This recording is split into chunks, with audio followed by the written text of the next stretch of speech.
Come and listen to my story about a man named Jed. A poor mountaineer barely kept his family fed. And then one day he was shooting at some food, and up through the ground come a bubbling crude. Oil, that is, black gold, Texas tea. Well, the first thing you know, old Jed's a millionaire. Kinfolk said, Jed, move away from there. Said, California is the place you ought to be. So they loaded up the truck and they moved to Beverly Hills, that is, swimming pools, movie stars, the Beverly Hillbillies.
Jethro.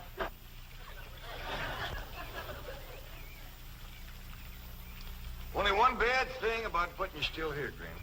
What's that? Drysdale place is downwind. The smell of your corn liquor or brewing is going to drive poor Miss Drysdale right out of her mind. She's a drinking woman. How do you know, Uncle Jay? Well, he kind of let it slip out. Remember when we was unloading this from the truck? Yeah? He says to me, what's that? I said, that's a still for making corn liquor.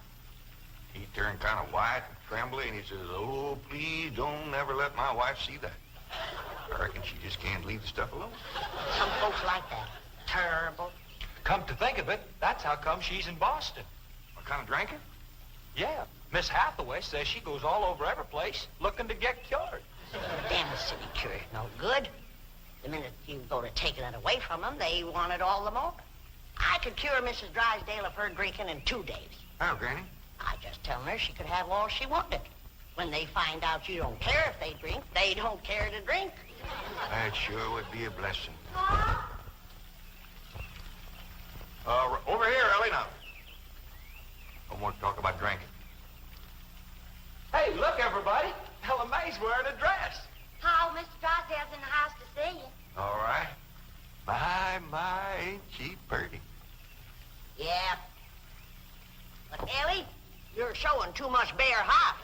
Well, that ain't her fault, Granny. She just got the dress on backwards. Ellie, honey, put it on the other way around. All right. Hold it. Hold on. What kind of a dress is that? Well, Miss Hathaway says a California sundress. Let no son of mine wear it. Daughter neither. Granny, you'd best get her to something decent whilst I talk to Mr. Drysdale. Uncle Jay, can I go swimming in the cement pond? Oh, I reckon so, Jethro. But this ain't like the swimming hole back home. You can't go in there without no clothes on. I can't? No, sir. Okay, Uncle Jay.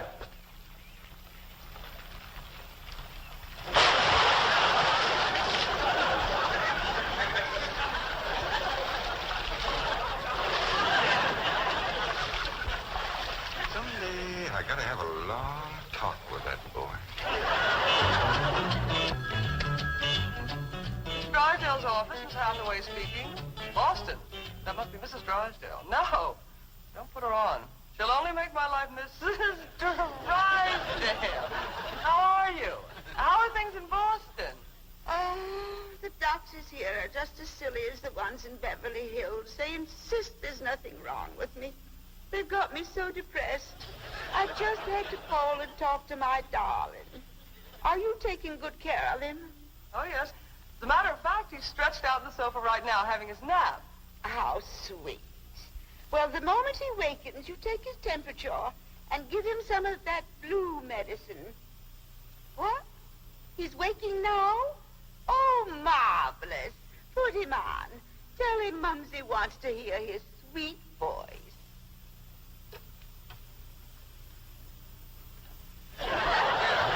Speak to your mumsy. He whined. Oh, he probably has a migraine. Oh, poor Rhodesia, my lord. Even made a hypochondriac out of you. Any message for Mr. Drysdale? Who? Oh, Melvin, my husband. Yes, well, is he there? No, he's up at the Clampett estate. Clampett. They bought the place next to yours just about the time you left for Boston. I don't find them listed in the first families. You tell Melvin not to mingle with them socially until I've had a genealogical check run on them. We don't want riffraff living under our very noses. For pain, one swaller. Don't open near fire. I'll be right in, Mr. Drysdale. Thank you, Willie Mae. Granny, this is quite an array of medicines you have here. Yep, them's all the remedies I made myself. I wish you'd make something to help my wife. She's a terrible hypochondriac. Oh, What's the hypochondriac? Ellie, you run along now. I'll join you directly. Yeah, she goes from doctor to doctor to doctor. Well, I reckon the doctor can't help what's ailing her. Of course they can. It's psychosomatic. But she insists on prescriptions. Oh, I wish you could see our bedroom. Bottles all over the place. I plead with her. I hide the stuff. She always finds it or gets more. You think that's a lot of bottles? You should see my wife after a trip to the pharmacy. Why, she's so loaded she can hardly stagger up the stairs. Sit down, Mr. Drysdale. Set yourself. And she has a dog. A perfectly healthy poodle. Now, would you believe that she Don't tell me. laps it up just like she does? Lord, love, you're sure toting a heavy burden. Now, maybe I can help you. Now, if she was to think that every time that she was to... You can just wear that barrel till your clothes get dry. What happened to Jethro? Get too close to a skunk? He jumped in the pond with his clothes on. Mr. Drysdale, I'm sorry to kept you waiting. Did Granny tell you about her complaints about the kitchen? Jed, I'm ashamed to mention my piddling troubles to a man bowed down with the misery he's got. You know his wife.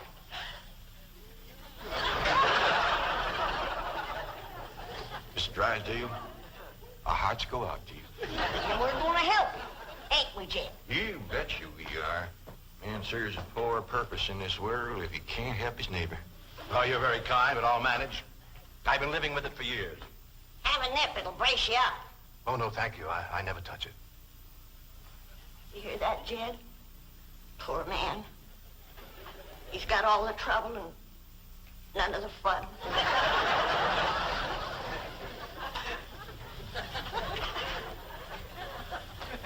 Here goes a soft-hearted woman. Yeah. Now, about her complaints. Oh, yeah. Well, for one thing, that electric meat grinder has been giving Granny a heap of trouble. Electric meat grinder? Yeah, this is right here in the dish trough. Oh, it grinds the meat all right, but then you can't find it. It goes down that pipe. Granny lost 2 squirrels and a rabbit in that thing. That's a disposal. You only put things in there that you don't want. Now, Mr. Drysdale, that ain't altogether true. Granny sure wanted them squirrels and that rabbit. And another thing, this here sideways pump don't work at all. We must have carried in a barrel of water to prime that thing, but it didn't work. Oh, there's another thing. Every once in a while, this little thingamajig here makes a ringing noise like that. There it goes again. Well, that's the telephone. Someone's calling you. I don't hear him. They're calling you on the telephone. Say hello into it. Oh, Have to snip the receiver first. Now say it. Hello? Mr. Clampett? he said my name. Can he see through this thing? No. Mr. Clampett, may I please speak to Mr. Drysdale? Well, they sure can see, or else how would they know you're standing here? That's my secretary. She knows I'm here. Yes, Miss Hathaway. Mr. Drysdale, I have some messages. But I'll be doggone. Granny! Ellie Mae! Come look what we got! The Clampetts have just discovered the telephone. Indeed, this a marvelous invention.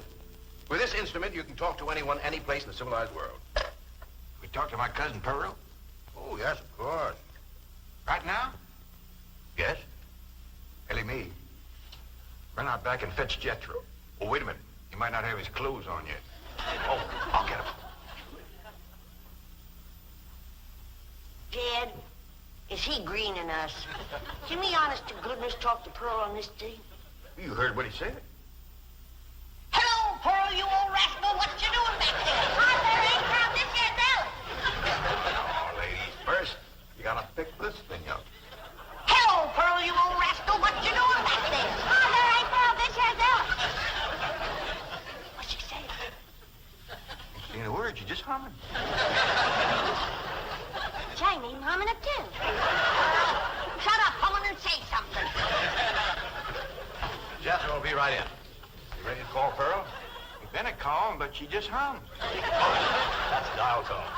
First, you've got to dial long distance like this. Okay. Howdy, Pearl. Hello, Pearl, you old rascal. What you doing back there? Hi, there ain't crowd this here Dallas. This is long distance. We know that, Pearl. Oh, I believe you have the operator. What's Pearl's number? Number? Operator. Just a moment. Hey, folks, Mr. Drysdale told me what y'all was up to. You can't talk to Ma on that thing. Well, look who's getting too smart for his britches. Too big for him, too. Mr. Drysdale says we can talk to her. Yeah, you think you know more than Mr. Drysdale? Well, I know Ma ain't got no telephone. Excuse me, call operator. You sure spoil things. And who asked you to butt in? I get it. I know what to do when it does that. Hello? Yeah, he's here. Well, for goodness sake. Well, sure. Well, howdy there, Miss Drysdale. Let's hear it. Margaret! Oh, how wonderful. What? Man? Oh, yes, the telephone man. Yes. Well, how are you? I'm worried, that's how I am. I'm afraid, Milburn, that you've let the wrong kind of people move in next door to us, and I'm dreadfully upset. Now, dear, you mustn't let yourself get into this condition. Control yourself. No, dear, you mustn't come home yet. No, not until we get them in shape. I mean, get you in shape. You know, now we'll wait until you're cute. Milburn, I want to meet the Clampetts as soon as possible. Now, when will that be? What about Christmas? Next year. Milburn, this conversation is making less and less sense. Now, I want the truth about the Clampetts, or I'm flying home immediately. Now, Margaret, please control yourself. I don't want you flying. No, please, dear, please, stay on the ground. Dear, why don't you lie down and take a sedative? And I'll call you from the office. Goodbye. I'm sorry, my wife. We understand. Well, I'll see you later. Keep your chin up. Poor man. Don't it just tear your heart out?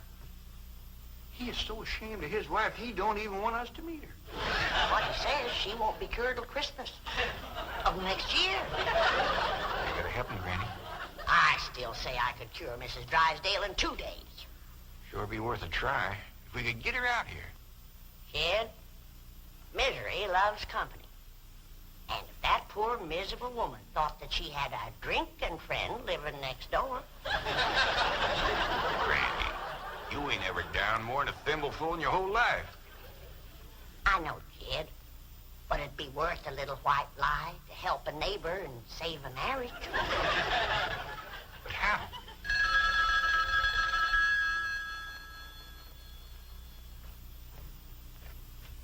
Hello? Yes, ma'am. You got a stroke of luck, Granny. It's Mrs. Drysdale again. No, ma'am, he ain't here, Miss Drysdale, but Granny and me'd like to talk to you. We your next-door neighbors, the Clampetts. Listen, honey, I got my still set up not 50 feet from your back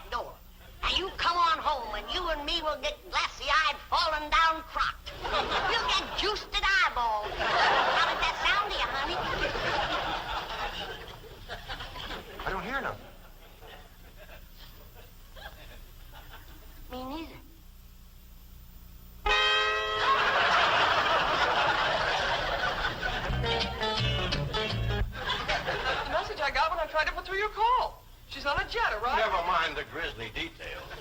Oh, I am ruined. If Margaret gets one look at those hillbillies next door, she'll leave me. Get my psychiatrist over here. Move over, Claude. I need this more than you do. Drysdale, you don't need your psychiatrist. You're looking at the dark side. There is a bright side. Of course. Your wife is an intelligent woman.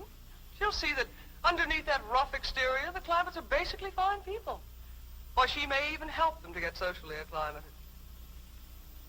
You're right. I don't need my psychiatrist. You do. Your wife will take... My wife, through whose aristocratic veins flows blood the color of bluing, considers anyone whose ancestors did not arrive on the Mayflower immigrants. Yes, she does make rather a fetish of the family tree, but... But nothing. I'm stuck. I'm either going to lose my wife or my largest depositor. That's what makes the whole thing so difficult. You know, I like the Clampetts, but I love my wife. Isn't life weird? She's a snob, she's a hypochondriac, she's not young and beautiful, but I love her. And now I do need my psychiatrist. Now, Mr. Drysdale, as we used to say at Vassar, que tout devient tout éclaircit. Courage will light your path. Yes, I know what I have to do. I'll go to the airport. I'll take Margaret in my arms.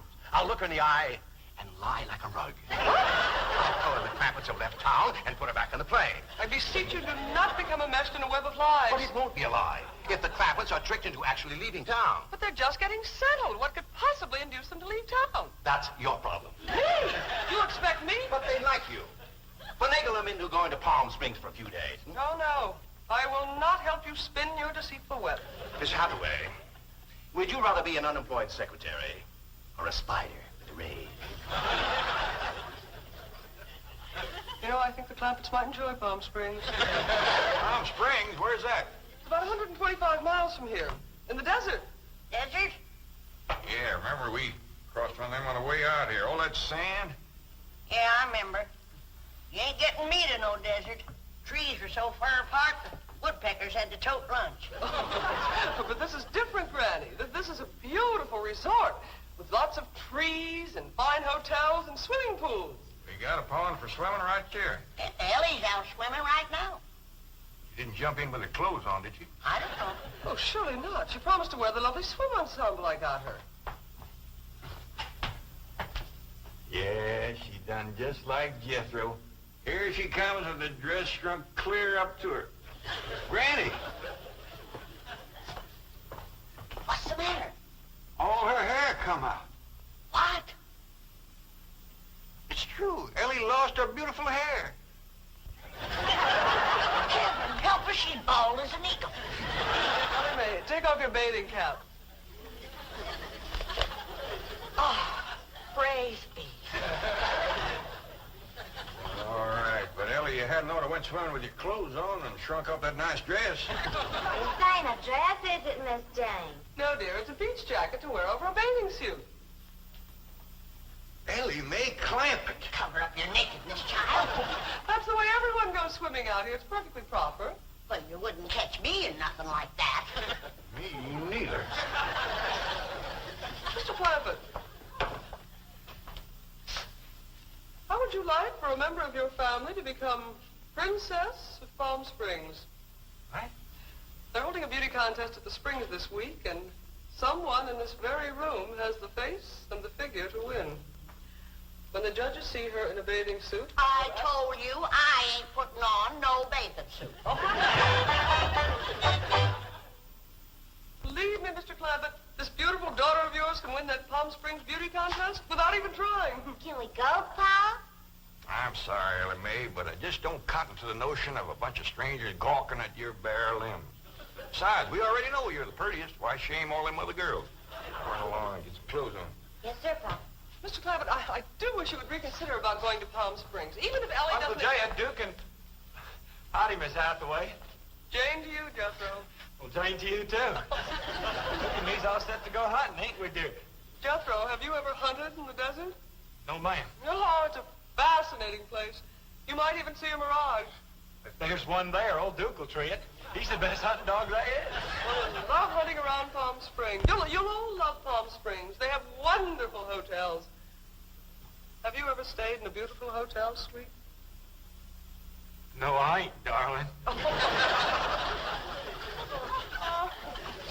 Granny, let's you and me go and leave these two lovebirds alone. And wait, please, let me take you all to Palm Springs. I'll tell you what. Why don't you take Jethro and Ellie Mae and me and Granny will stay here? But then Mrs. Drysdale would see. I mean... Is Drysdale coming home? Is that why you was trying to get us out of town so we wouldn't meet her? Yes, that is the reason. I'm so ashamed I could die. Yeah, now, don't go to crying about it. The way I look at it, ain't nobody got a right to be ashamed of nobody else. Good Lord made us all, and if we's good enough for him, we sure ought to be good enough for each other. I hold back on them tears. You's among friends. Well, I remember a long time ago hearing a fella say it. He said it just about right. He said, there is so much good in the worst of us and so much bad in the best of us that it don't hardly... Boo! Well, go ahead and bawl. It'll make you feel better. I'll tell you what. If this means so much to you, we'll all pick up and go to them Palm Springs with you. Oh, bless you. Mr. Drysdale would be so happy. I'll go help Billy Mae pack. I'm telling you, that Miss Drysdale must be a mess. She's gonna need our help, kid. This is a poor time for us to be leaving. Yeah, we gotta help her once we get back. Right now, we gotta respect Mr. Drysdale's feelings. Jethro, you go get the truck ready. Okay, Uncle Jed.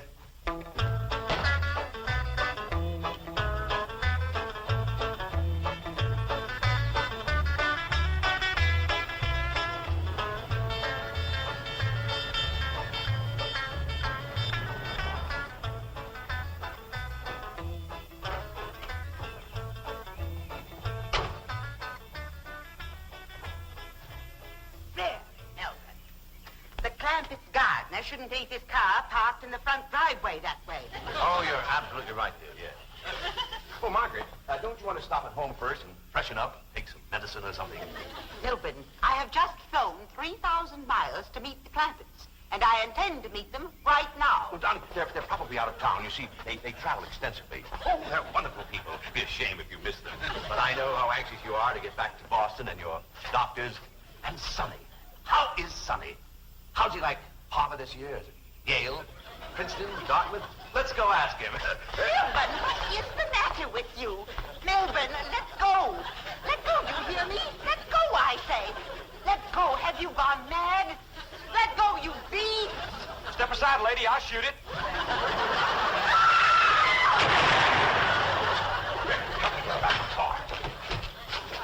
What'd you shoot, Jethro? I think it was a fox. Who's that? My wife. And why aren't you in Palm Springs? Let's get her home as quickly as possible. What's going on? Jethro shot a fox. That's Miss Drysdale, stewed to the gills. No wonder they didn't want us to see her. Poor woman. You mean poor husband. Yeah. We can't go up to Palm Springs and leave our neighbor at a time like this. That's right. We gotta pitch in and see that his wife gets cured. Uncle Jed, are we going hunting? Might as well.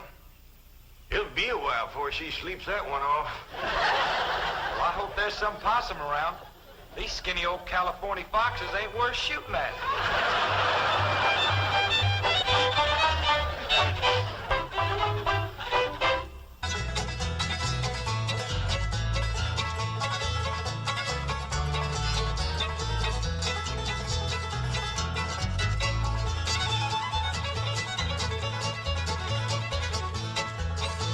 Well, now it's time to say goodbye to Jed and all his kin. They would like to thank you folks for kindly dropping in. You're all invited back next week to this locality to have a heaping helping of their hospitality. Hillbilly, that is. Set a spell.